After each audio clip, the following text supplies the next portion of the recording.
Kannada one ನ್ಯೂಸ್ಗೆ ಸ್ವಾಗತ. ನಾನು ಪವಿತ್ರ ಗೌಡ.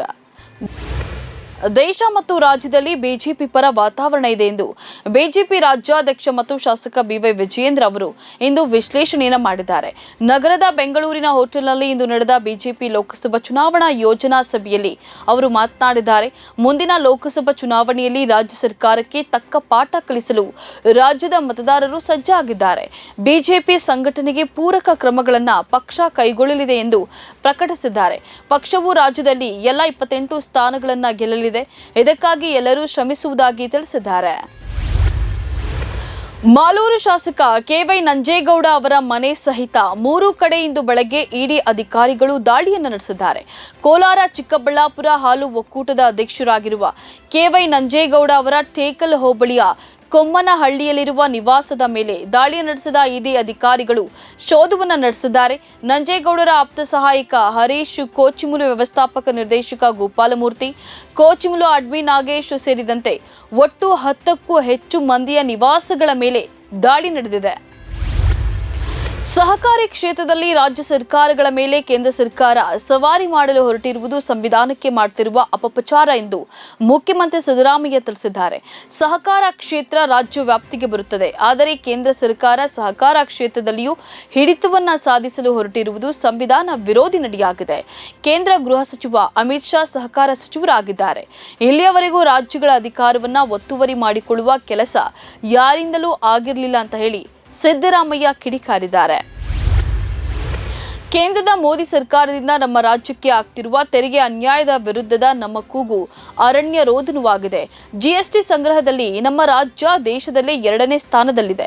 ಆದರೆ ಅತಿ ಹೆಚ್ಚು ತೆರಿಗೆ ಸಂಗ್ರಹಿಸಿಕೊಡುವ ನಮಗೆ ಕೇಂದ್ರ ಕೊಡ್ತಿರುವ ತೆರಿಗೆ ಪಾಲು ಭಿಕ್ಷೆಯಂತಿದೆ ಎಂದು ಆರೋಗ್ಯ ಸಚಿವ ದಿನೇಶ್ ಗುಂಡೂರಾವ್ ವಾಗ್ದಾಳಿಯನ್ನು ನಡೆಸಿದ್ದಾರೆ. ಈ ಸಂಬಂಧ ಎಕ್ಸ್ನಲ್ಲಿ ಪೋಸ್ಟ್ ಹಾಕಿರುವ ಅವರು, ಕರ್ನಾಟಕವೆಂದರೆ ಮೋದಿ ಸರ್ಕಾರಕ್ಕೆ ಯಾಕೆ ಇಷ್ಟು ದ್ವೇಷ ಮತ್ತು ತಾತ್ಸಾರ ಎಂಬುದು ಅರ್ಥವೇ ಆಗ್ತಿಲ್ಲ. ರಾಜ್ಯದ ಜನ ಮೋದಿ ಅವರಿಗೆ ಮಾಡಿದ ಅನ್ಯಾಯವಾದರೂ ಏನು ಎಂದು ಪ್ರಶ್ನಿಸಿದ್ದಾರೆ. ಗ್ಯಾರಂಟಿ ಯೋಜನೆಯ ಅನುಷ್ಠಾನದಿಂದಾಗಿ ರಾಜ್ಯದ ಆರ್ಥಿಕ ಪರಿಸ್ಥಿತಿ ಸಂಪೂರ್ಣವಾಗಿ ಹದಗೆಟ್ಟಿದೆ. ವಿದ್ಯಾರ್ಥಿಗಳ ಸ್ಕಾಲರ್ಶಿಪ್ ಹಣ ಜಮೆಯಾಗ್ತಿಲ್ಲ. 550ಕ್ಕೂ ಅಧಿಕ ರೈತರು ಆತ್ಮಹತ್ಯೆ ಮಾಡಿಕೊಂಡಿದ್ದು, ಅವರ ಕುಟುಂಬಕ್ಕೆ ಪರಿಹಾರ ನೀಡಲು ಸರ್ಕಾರದಲ್ಲಿ ಹಣವಿಲ್ಲ ಎಂದು ರಾಜ್ಯ ವಿಧಾನಸಭಾ ವಿಪಕ್ಷ ನಾಯಕ ಅಶೋಕ್ ಹೇಳಿದ್ದಾರೆ. ರಾಜ್ಯ ವಿಧಾನಸಭಾ ವಿಪಕ್ಷ ನಾಯಕರಾದ ಬಳಿಕ ಮೊದಲ ಬಾರಿಗೆ ದಕ್ಷಿಣ ಕನ್ನಡ ಜಿಲ್ಲೆಗೆ ಭೇಟಿಯನ್ನು ನೀಡಿದ ಅವರು ನಗರದ ಬಿಜೆಪಿ ಚುನಾವಣಾ ಕಚೇರಿಯಲ್ಲಿ ಕಾರ್ಯಕರ್ತರ ಸಭೆಯನ್ನು ಉದ್ದೇಶಿಸಿ ಮಾತನಾಡಿದ್ದಾರೆ.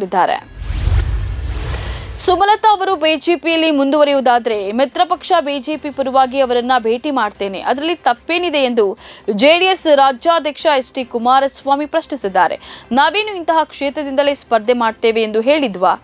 ಈ ಬಗ್ಗೆ ಇನ್ನೂ ಚರ್ಚೆಯೇ ಆಗಿಲ್ಲ. ಇದೆಲ್ಲ ಪ್ರಾರಂಭಿಕ ಹಂತದಲ್ಲಿದೆ. ಬಿಜೆಪಿ ಜೆಡಿಎಸ್ ನಾಯಕರೆಲ್ಲ ಕೂತು ಸೌಹಾರ್ದಯುತವಾಗಿ ಕೆಲಸ ಮಾಡೋಕೆ ಎಲ್ಲರ ಜೊತೆಗೂ ಚರ್ಚೆಯನ್ನ ನಡೆಸುತ್ತೇವೆ ಎಂದಿದ್ದಾರೆ.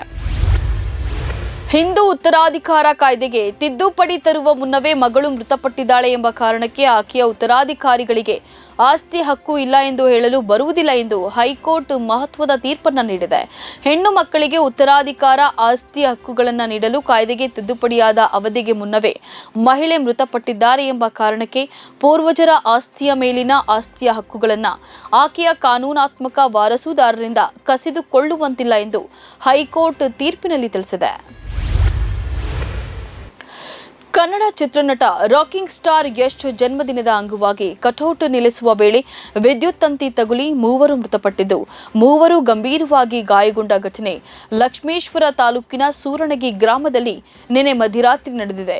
ಮೃತರನ್ನ ಸೂರಣಗಿ ಗ್ರಾಮದ ಹನುಮಂತ ಹರಿಜನ, ಮುರಳಿ ನಡುವಿನ ಮನಿ ನವೀನ ಗಾಜಿ ಎಂದು ಗುರುತಿಸಲಾಗಿದೆ. ಗಾಯಗೊಂಡ 3ರ ಸ್ಥಿತಿ ಚಿಂತಾಜನಕವಾಗಿದ್ದು, ಲಕ್ಷ್ಮೇಶ್ವರ ಪಟ್ಟಣದ ಖಾಸಗಿ ಆಸ್ಪತ್ರೆಗೆ ದಾಖಲಿಸಲಾಗಿದೆ ಎಂದು ತಿಳಿದು ಬಂದಿದೆ. ಗಾಂಧಿವಾದಿಗಳೇ ಮೀಸಲಾತಿ ವಿರೋಧಿಗಳು. ಗಾಂಧಿವಾದವೇ ಈ ದೇಶದ ಮನುವಾದ, ಸನಾತನವಾದ, ಬ್ರಾಹ್ಮಣ್ಯವಾದ ಎಂದು ನಟ ಅಹಿಂಸಾ ಚೇತನ್ ಪ್ರತಿಪಾದಿಸಿದ್ದಾರೆ. ಗಾಂಧಿವಾದಿಗಳೇ ಮೀಸಲಾತಿ ವಿರೋಧಿಗಳು, ಗಾಂಧಿವಾದವೇ ಬ್ರಾಹ್ಮಣವಾದ ಎಂದು ಪ್ರಗತಿಪರ ಚಿಂತಕ ನಟ ಚೇತನ್ ಅಹಿಂಸಾ ಪ್ರತಿಪಾದಿಸಿದ್ದಾರೆ. ಭೀಮಾ ಕೊರೆಂಗಾ ವಿಜಯೋತ್ಸವದ ಅಂಗವಾಗಿ ಸ್ವಾಭಿಮಾನದ ನಡಿಗೆ ಪ್ರಬುದ್ಧ ಭಾರತದ ಕಡೆಗೆ ಬೃಹತ್ ಸಮಾವೇಶ ಉದ್ಘಾಟಿಸಿ ನಂತರ ಅವರು ಮಾತನಾಡಿದ್ದಾರೆ. ಬಿಲ್ಕಿಸ್ ಬಾನು ಅತ್ಯಾಚಾರ ಪ್ರಕರಣ ಮತ್ತೆ ಭಾರೀ ಸಂಚಲನ ಸೃಷ್ಟಿಸಿದೆ.